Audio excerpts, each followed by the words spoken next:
নমস্কার বন্ধুরা, কেমন আছেন সবাই? আশা করি সবাই ভালো আছেন, আর আমিও ভালো আছি। আর আমাদের তো এখন ভালো থাকারই পালা, তাই না বলুন? বাঙালির 12 মাসে 13 পার্বণ, সবে তো শুরু। দুর্গোৎসব আমরা কাটিয়ে উঠেছি, এবার এক এক করে লক্ষ্মী পুজো, কালী পুজো, ভাইফোঁটা। তো এখন এগুলো তো আমাদেরকে পরপর সব এনজয় করতে হবে। তো আমরা ভালো না থাকলে কি করে হবে?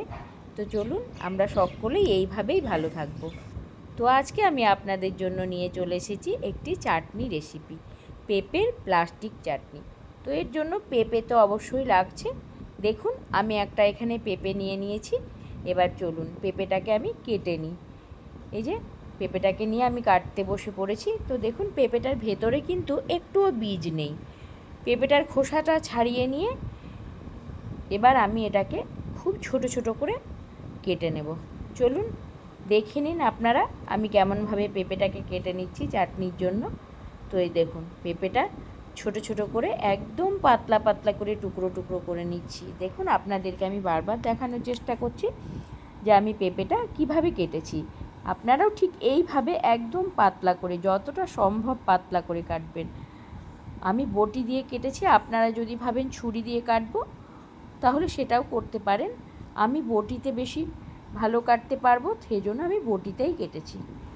এবার চাটনির জন্য চিনি নিয়ে নিয়েছি। দেখুন এখানে পৌনে 1 বাটি মতন চিনি নিয়ে নিয়েছি। চলুন আর কি লাগছে দেখে নিই।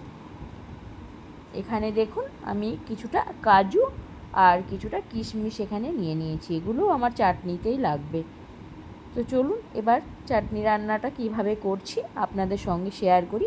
খুব সিম্পল রেসিপি, আপনারা হয়তো অনেকেই জানেন, তো তবুও আপনাদের সঙ্গে আমি যেভাবে রান্না করি সেইভাবেই রেসিপিটা শেয়ার করার চেষ্টা করছি। আশা করি আপনাদের ভালো লাগবে। তো এখানে একটা কড়াই বসিয়ে নিয়েছি। কড়াইয়ের মধ্যে পরিমাণ মতো জল আমি এখানে দিয়ে দিলাম। এবার ওই জলে পেঁপেটা কেটে আমি ধুয়ে রেখেছিলাম, সেই পেঁপেটা আমি জলের ভেতরে দিয়ে দিলাম, কারণ পেঁপেটা আমাকে এখন একটু সেদ্ধ করে নিতে হবে। দেখুন জলের ভেতরে দিয়ে দিয়েছি। এবার এটা ফুটে ওঠা পর্যন্ত অপেক্ষা করব। খুন্তি দিয়ে একটু ভালো করে সমস্ত পেঁপেটা জলের মধ্যে দিয়ে দিচ্ছি, যাতে জলের ডাঙায় কেউ না থাকে। তো এবার আমি একটু ঢাকা দিয়ে দিচ্ছি। ঢাকা দিয়ে কিছুক্ষণ মোটামুটি 4-5 মিনিট মতন ফুটিয়ে নেব, তারপরে আপনাদের সঙ্গে আবার দেখা করছি। চলুন আমি 4 মিনিট পর এসেছি। দেখেছেন পেঁপেগুলো আমার মোটামুটি সেদ্ধ হয়ে গিয়েছে আর কতটা ট্রান্সপারেন্ট হয়ে গেছে। তো পেঁপেটা মোটামুটি আমার সেদ্ধ হয়ে এসেছে, আমি একটু দেখে নিই। খুব বেশি একদম পেঁপেটাকে সেদ্ধ করার প্রয়োজন নেই, তাহলে গলে যাবে। তো ঠিক এই রকম অবস্থায় পেঁপেটাকে নামিয়ে নিতে হবে। আপনারা হয়তো দেখে বুঝতে পারছেন। ঠিক এই মতো অবস্থায় নামিয়ে নিয়ে জল ঝরাতে দিয়েছি।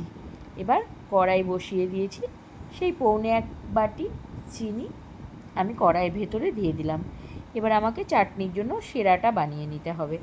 সেজন্য আমি এখানে চিনিটা দিয়ে ওই বাটি মেপেই 1.5 বাটি মতন আমি জল এখানে দিয়ে দিলাম। জলটা দিয়ে তারপরে এটাকে আমি ফুটতে দেব। তো এবার দেখুন আরও 1/2 বাটি আমি জল এখানে দিয়ে দেব। 1 বাটি দিয়েছিলাম, এই যে আরও 1/2 বাটি জল আমি এখানে দিয়ে দিলাম। এবার গ্যাসের আঁচটা বাড়িয়ে এটাকে আমি খানিকক্ষণ ফুটিয়ে একটু ঘন শিরা তৈরি করে নেব। খুব ঘন না, তার কারণ হচ্ছে পেঁপেটা দেওয়ার পর আর একটু ফোটাতে হবে। তো এই যে দেখেছেন পেঁপেটা আমি সেদ্ধ করে নিয়েছি, দেখে বোঝা যাচ্ছে পেঁপেটা কেমন সেদ্ধ হয়েছে। আচ্ছা চলুন, এভাবে না বোঝা গেলে আমি আপনাদের হাত দিয়ে একটু দেখিয়ে দিচ্ছি। এই যে দেখুন আমি পেঁপেটা হাতে নিয়ে নিয়েছি, পেঁপেটাকে আমি ভাঙার চেষ্টা করছি কিন্তু পেঁপেটা ভাঙছে না।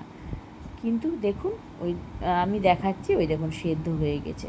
ঠিক এইভাবে আপনারাও পেঁপেটাকে সেদ্ধ করে নেবেন। এবার এই যে এদিকে শিরাটা অনেকটাই হয়ে এসেছে, চিনির জন্য একটু নোংরা ভেসেছে, তো সেটা আমি হাতা দিয়ে একটু ফেলে দেব।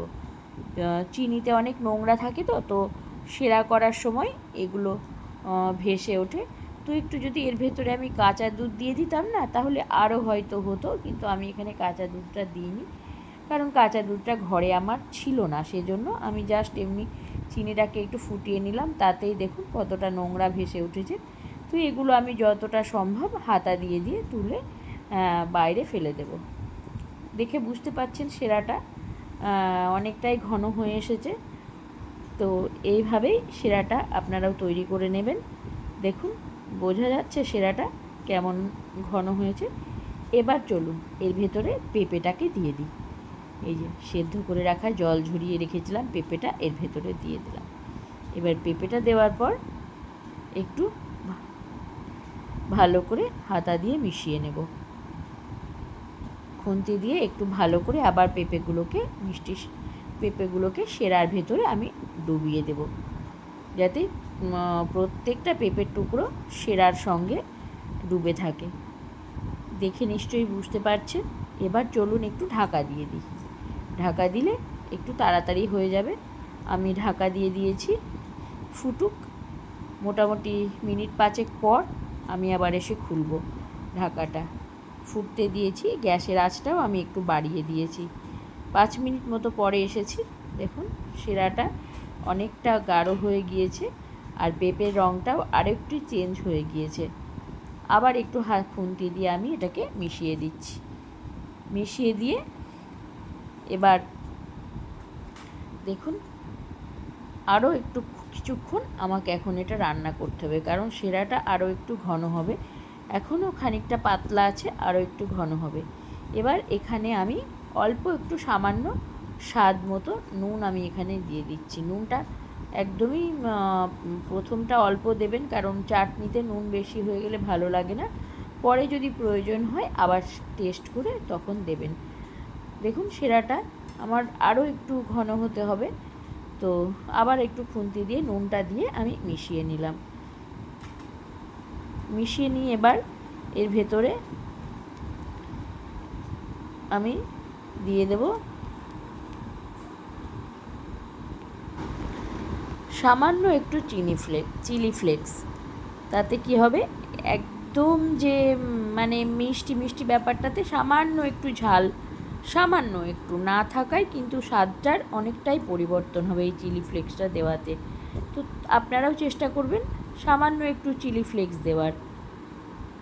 তো দেখুন আমি চিলি ফ্লেক্সটা দিয়ে দিয়েছি, আর দেখতেও সুন্দর লাগছে, যেহেতু বেশ কালারফুল লাগছে। তো আবার আমি এটাকে ঢাকা দিয়ে দিলাম। এবার চাটনিতে আমাকে লেবু দিতে হবে, সেজন্য আমি দেখুন এখানে 2টো লেবু কেটে রেখেছি। 2টো লেবু কেটে নিয়েছি। এবার লেবুটার আমি রস করে নেব। লেবুটার রস করে আমি এক পাশে রেখে দেব। এবার চলুন চাটনির ঢাকাটা খুলে দেখি কি অবস্থায় আছে। চলে এসেছি, চাটনির ঢাকাটা খুলে নিয়েছি। দেখে বুঝতে পারছেন বন্ধুরা অনেকটা ঘন হয়ে এসেছে। এখন যে রকম দেখছেন এই চাটনি, এটা একটু ঠান্ডা হলে আরও একটু ঘন হয়ে যাবে। তো আরও একটু জলটা মারতে হবে, শিরাটা আরও একটু ঘন হবে।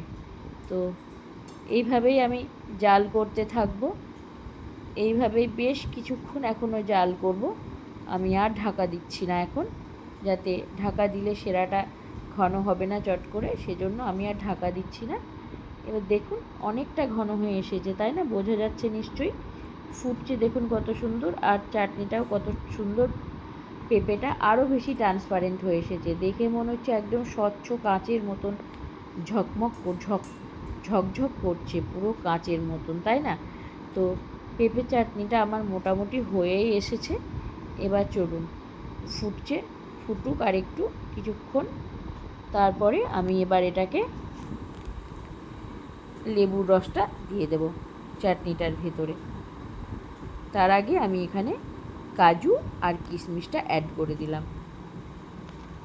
কাজু আর কিশমিশটা অ্যাড করে দিয়েছি। এবার আবার ভালো করে আমি মিশিয়ে নেব। কাজু কিশমিশটা দেওয়ার পর কাজু কিশমিশটা দিয়ে দিলাম। এবার চলুন এটাকে একটু খুব ভালো করে মিশিয়ে নিই। এবার দেখুন আমি কাজু কিশমিশটা মিশিয়ে নিলাম। এবার যে লেবুর রসটা করে রেখেছিলাম সেই লেবুর রসটা আমি এর ভেতরে অ্যাড করে দেব।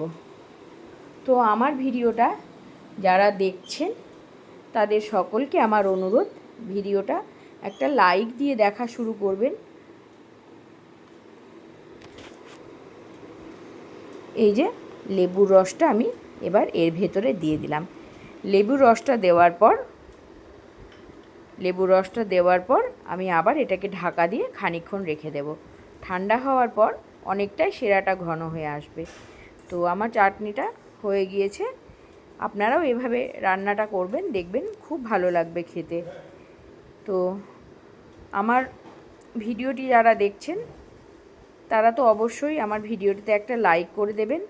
আর আমার সমস্ত নতুন বন্ধুদের বলছি, প্লিজ প্লিজ প্লিজ আমার চ্যানেলটা সাবস্ক্রাইব করে দিয়ে আমার পাশে থাকবেন। আর পুরনো বন্ধুদের বলছি আমার চ্যানেলটা সাবস্ক্রাইব করে দেওয়ার জন্য আর আমার পাশে থাকার জন্য অসংখ্য ধন্যবাদ। তো দেখুন চাটনিটা আমার কমপ্লিট হয়ে গিয়েছে, আমি সার্ভও করে দিয়েছি। তো ঠিক আপনারাও এইভাবে বানাবেন। আমি জানি না আপনারা কে কেমনভাবে বানান, আমি এইভাবে বানাই, সেটাই আপনাদের সঙ্গে আজকে শেয়ার করলাম। তো আমার ভিডিওটি যদি ভালো লাগে অবশ্যই আমার পাশে থাকবেন, চ্যানেলটা তো সাবস্ক্রাইব অবশ্যই করবেন, আর পাশে থাকা বেল আইকনটি প্রেস করে দেবেন যাতে আমার সমস্ত রকম নতুন ভিডিও আপনাদের কাছে পৌঁছে যায় খুব সহজেই। তো আজকের মতন এই পর্যন্তই। নমস্কার, সকলে ভালো থাকবেন।